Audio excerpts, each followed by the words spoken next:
Hey guys, DMS here. Today we're talking again about Ollo audio. Let's check it out. Now do me a favor, if you want to see more videos like this, click that subscribe button down below. If you want to support the channel and ask me questions directly, you can on the Telegram chat, or you can get active in the community on Hi-Fi Guides. Real quick, before we start this video, I need to announce who won. I used a random comment selector to pick a comment from the review where I reviewed these IE100 Pro wireless. And the winner is Shulke. I hope I pronounced that right. I will respond to your comment.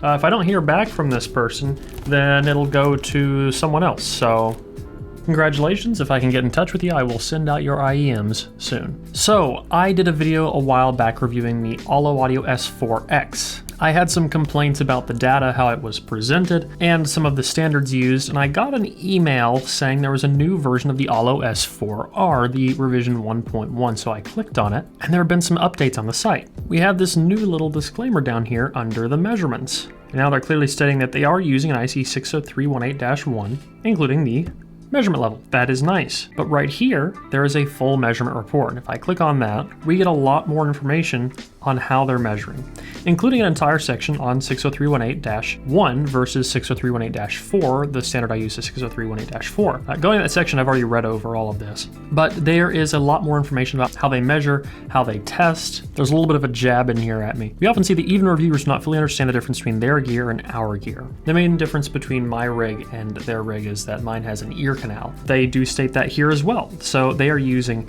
ear reference point rather than drum reference point.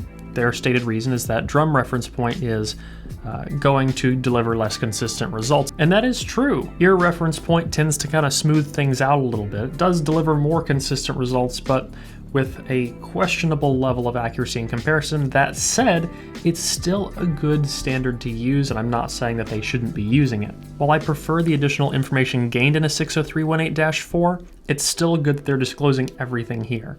And this is something that I feel like is very important. This communicates in much greater detail how they're measuring things and how this data is being presented. I feel like that's really important for a product that's being advertised based on measurements. And even better, right here, we see measurement sections, IEC 60318-1, and coming soon, IEC 60318-4. So we can see all of their measurements here on the IEC 60318-1, and then their last section after this, but they're going to be adding a section with an IEC 60318-4, which I think is an excellent move. We'll have a lot more data to compare, especially considering the -4 is basically the standard for most reviewers that measure now.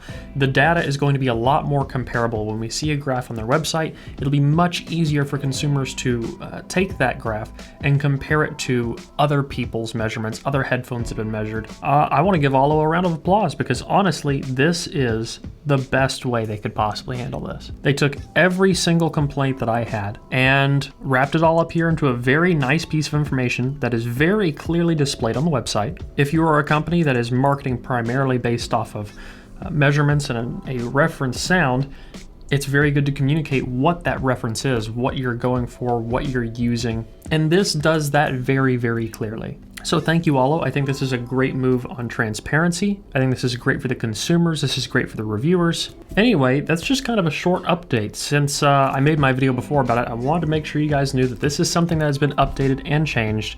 I'm very glad that it has been. I would love to check out the S4R at some point, whenever I get the chance. I'm a little bit backed up on things at the moment, but if you want to read through this, I will put this whole info packet at a link in the video description.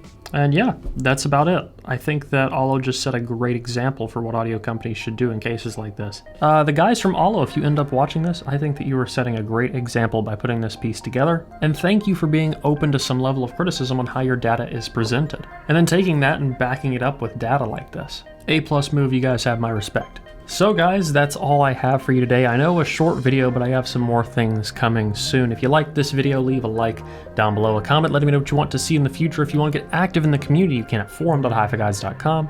As always, don't forget to stick around and subscribe for more videos like this in the future. Till the next one, guys. Peace.